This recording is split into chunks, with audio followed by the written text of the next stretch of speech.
তো বন্ধুরা আজকে আমি তোমাদের বোঝাবো অগাস্ট লসের থিওরি। দেখতে পাচ্ছ আমরা এত অবধি বোঝানো হয়ে গেছে, অর্থাৎ পার্ট 1 বোঝানো হয়ে গেছে, এটা হলো পার্ট 2।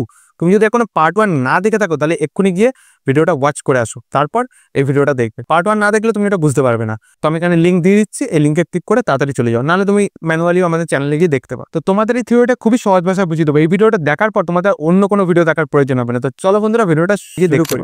তো চলো, এত অব্দি হয়েছে, কত অব্দি ফার্স্ট কন্ডিশন অব্দি। এবার আমরা শুরু করবো কি সেকেন্ড কন্ডিশন। তো চলো এবার শুরু করা যাক। সেকেন্ড কন্ডিশন, বাজারের আকৃতির পরিবর্তন শুরু। আগের কন্ডিশন আমরা দেখছিলাম বাজারটা বৃত্তাকারে ছিল, এখানে কি আকৃতির পরিবর্তন হবে। কিরকম পরিবর্তন দেখতে পাওয়া যাবে যদি তোমাদের একটু একে বোঝাই, ঠিক আছে। ধরে নিই যে বৃত্তাকার বাজারগুলো বলেছিলাম, তো এটা ধরে নিই একটা বাজার, এই বাজারের নাম এ, এটা ধরে নিই আরেকটা বি, কিন্তু এখানে আরেকটা কি তৈরি হচ্ছে, পাশেই একদম গা ঘেঁষে সিটা তৈরি হচ্ছে, ঠিক আছে, সি। এর ফলে কি হচ্ছে, এখানে কিন্তু একটা বৃত্ত থাকছে না, এই জায়গাটা কিন্তু আর বৃত্ত থাকছে না। আরেকটা কি থাকছে, ডি, সেটাও কিন্তু একটা বৃত্ত থাকছে। তো এখানে আমরা কি দেখতে পাচ্ছি, বাজারে কিন্তু স্ট্রাকচারটা সেটা কিন্তু বদলে আছে, সেটা বৃত্তাকার থাকছে না। দুটো বৃত্তাকার আস্তে আস্তে কাছাকাছি যখন চলে আসছে, সেটা কিন্তু মানে কি বলে না, মানে শেয়ারে চলে যাচ্ছে ব্যবসাটা। মানে এও এইটুখানি জায়গায় ব্যবসা করছে, আবার এ কিন্তু এই জায়গাটা ছেড়ে দিয়েছে, ছেড়ে দিয়ে এ একটু পিছিয়ে গেছে, অর্থাৎ সে আর জিতে পারছে না অত অব্দি।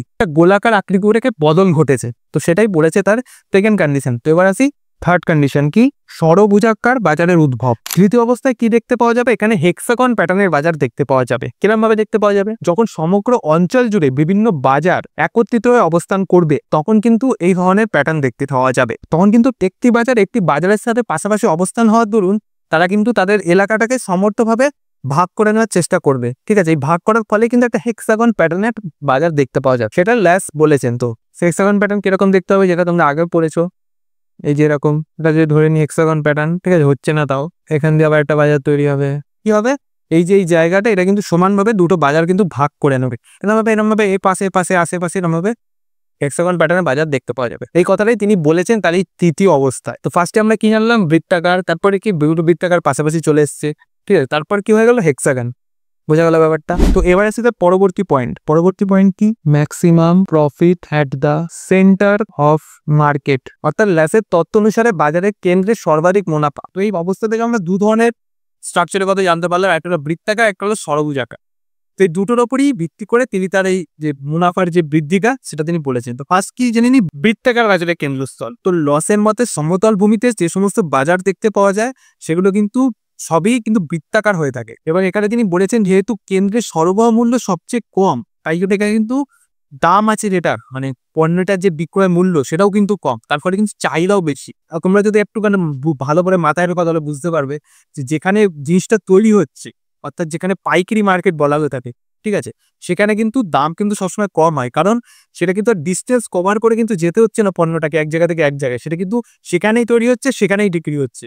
তো তার জন্য সেখানে কিন্তু তার কস্ট খুবই কম। তো এটাই হলো শিল্পের অবস্থানের জন্য সবচেয়ে লাভজনক এলাকা, ঠিক আছে। তো এটা হলো বৃত্তাকারে। আর একটা কি বলেছেন তিনি, এটা ষড়ভুজাকৃত, অর্থাৎ হেক্সাগন প্যাটার্নের উপর ভিত্তি করে মুনাফা লস বৃত্তাকারের মতো। এটাকেও একই বলে তিনি বলেছেন যে কেন্দ্রে বেশি পরিমাণ লাভ দেখতে পাওয়া যাবে, সেটা হেক্সাগনের ক্ষেত্রেও, ঠিক আছে, কারণ তাকেও ডিস্টেন্স কভার করতে হচ্ছে না, সে কিন্তু কেন্দ্রেই তৈরি করছে, কেন্দ্রেই বিক্রি করছে।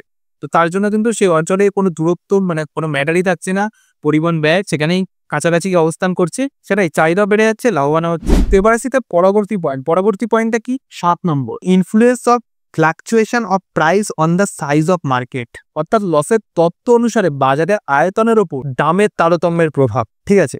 তো এটা ভালোভাবে বুঝবে, আমি বুঝিয়ে দিচ্ছি তোমাদের জয়েন করে, ফার্স্টে জয়েন করে বুঝিয়ে দিচ্ছি, তাহলে এক ঝটকা বুঝে যাবে কোনো অসুবিধা।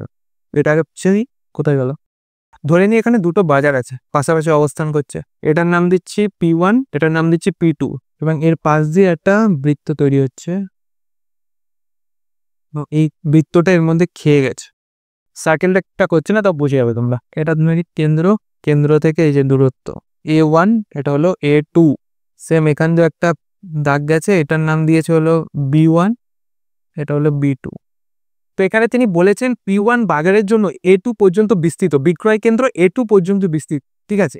বাজারের দূরত্ব বৃদ্ধির জন্য যখন দাম যখন বেড়ে যাবে, অর্থাৎ পরিবহন কস্ট বেড়ে যাবে, তারপরে নানান কিছু বেড়ে যাওয়ার পর যে উৎপাদন এটা আছে সামগ্রীটা, সেটার দাম যখন বেড়ে যাবে তখন কিন্তু সেটার এত অবধি আসতে পারবে না, সেটা A1 পর্যন্ত এসে স্টপ হয়ে যাবে, ঠিক আছে। তখন কি করবে, তখন যে পাশের যে বাজারটা রয়েছে সে P2 এর কেন্দ্র থেকে এখানেও ঠিক সেম কেস হবে, এটি হবে সে B2 অব্দি ছড়িয়ে যাবে, ঠিক আছে। অর্থাৎ যে এখানে A2 তো দিতে পারছে না, এই জায়গাটা সে পরিষেবা দিতে পারছে না, কোন সে কি করবে, যে P2 রয়েছে সে এই অংশটা দেখে নেবে, P2 যে রয়েছে সে কি করবে, এই অংশটাকে পণ্য সমূহ প্রোভাইড করবে, ঠিক আছে।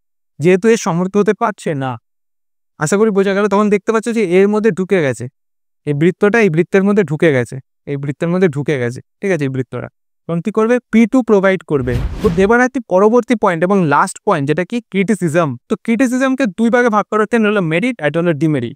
তো সবার প্রথমে মেরিটটা জেনে নিই, অর্থাৎ ভালো দিক। 1 নম্বর ভালো দিক হলো এর আগে যেসব শিল্পের অবস্থান তত্ত্বগুলো বেরিয়েছে তার মধ্যে কিন্তু কোনো তত্ত্বেই কিন্তু চাহিদার ব্যাপারে বলা হয়নি, চাহিদাকে কিন্তু এই শিল্পের অবস্থানের মধ্যে যোগ করা হয়নি, এটা কিন্তু প্রথমবার লস করেছে। 2 নম্বর হলো শিল্পের অবস্থান সম্পর্কিত আলোচনায় লস প্রবর্তিত বাজারের স্থিতিবস্থার ধারণাটা কিন্তু খুবই গুরুত্বপূর্ণ সংযোজন। 3 নম্বর হলো লসকারী তত্ত্বে যে দুটো বাজারের মধ্যে প্রতিযোগিতার কথা বলেছে সেটা কিন্তু বাস্তবসম্মত, কারণ প্রতিযোগিতা কিন্তু দেখতে পাওয়া যাবে, সেটা কিন্তু লসকারী তত্ত্বে কিন্তু তুলে ধরেছেন, তো সেটাই বলা হয়েছে। 4 নম্বর হলো বর্তমান তত্ত্বে উৎপাদন ব্যয়ের তারতম্যের জন্য বাজারের যে ছোট বড় যে আকৃতি সেটার কথা কিন্তু তিনি তুলে ধরেছে। 5 নম্বর হলো মুনাফা বাড়ানোই হলো বাজারের একটা কাজ, ঠিক আছে। অর্থাৎ একটা বাজার বা যে শিল্পপতিরা রয়েছে তারা কিন্তু সবসময় চাইবে যে তার শিল্পের কিন্তু মুনাফা বাড়ে। তো মুনাফা সর্বাধিকরণের জন্য আদর্শ কোন স্থান একটা শিল্পপতির জন্য বা একটা বাজারের জন্য, সেটা কিন্তু খুবই স্পষ্টভাবে তিনি তুলে ধরেছেন তার এই তত্ত্বে। তো এটা গেল তার মেরিটস। এবার জেনে ডিমেরিটস, অর্থাৎ খারাপ দিকগুলো, ঠিক আছে, যেগুলো নানান বিজ্ঞানী সমালোচিত করেছেন। তো লস নিজের তত্ত্বে যেসব অবস্থার কথা বলেছেন, অর্থাৎ যেমন আমরা জানলাম কন্ডিশনগুলোর কথা, সেগুলো কিন্তু সব ক্ষেত্রে কিন্তু প্রযোজ্য নয় বা বাস্তবসম্মত নয়। 2 নম্বর ডিমেরিটস বা সমালোচনা হলো ল্যাসের তত্ত্বে রাজনৈতিক সিদ্ধান্ত, কাঁচামালের দাম, তারপরে যে মজুরির হার, অর্থাৎ মজুরির ব্যাপারে, সেটা কোনো ব্যাপারে কিন্তু কোনো আলোচনা করা হয়নি এইসব ব্যাপারগুলোতে, ঠিক আছে, যে কি করে হবে না হবে। তো সেই দিকগুলোই সমালোচিত করেছেন নানান বিজ্ঞানী। 3 নম্বর লস অনুমিত যেই আদর্শ বাজারের কথা বলেছেন সেটা কিন্তু একটা কৃষি ক্ষেত্রের জন্য বা কৃষিকাজের মার্কেটের জন্য প্রয়োগ করা সম্ভব হলেও কিন্তু এই নীতিটাকে কিন্তু যেসব আন্তর্জাতিক ক্ষেত্রে যেসব শিল্প রয়েছে সেগুলোর ক্ষেত্রে কিন্তু প্রয়োগ করা সম্ভব নয়, সেটা তিনি বলেছেন তাদের তত্ত্ব। চল কি অনেকক্ষণ ধরে করাচ্ছি ভাই। 4 নম্বর লসের অর্থনৈতিক স্থিতিবস্থার যে ধারণা ধনতান্ত্রিক অর্থনীতির সঙ্গে মানানসই নয়। তো এগুলোই ছিল তারই তত্ত্বের সমালোচনা, ঠিক আছে। নানানভাবে সমালোচিত হয়েছে, অনেক বিজ্ঞানী খারাপ ভালোও বলেছে, অনেক বিজ্ঞানী খারাপও বলেছেন, ঠিক আছে, অর্থাৎ মেনে নিতে পারেননি, ঠিক আছে। যেটা হয়েই থাকে, তুমি যদি কিছু ভালো কিছু করতে যাও কিন্তু অনেকে কিন্তু দেবে, অনেকে ভালোও বলবে, সেরকমই সব ক্ষেত্রেই। তো আশা করি বোঝাতে পেরেছি তোমাদের এই তত্ত্বটাকে খুবই সহজ ভাষায়, ঠিক আছে।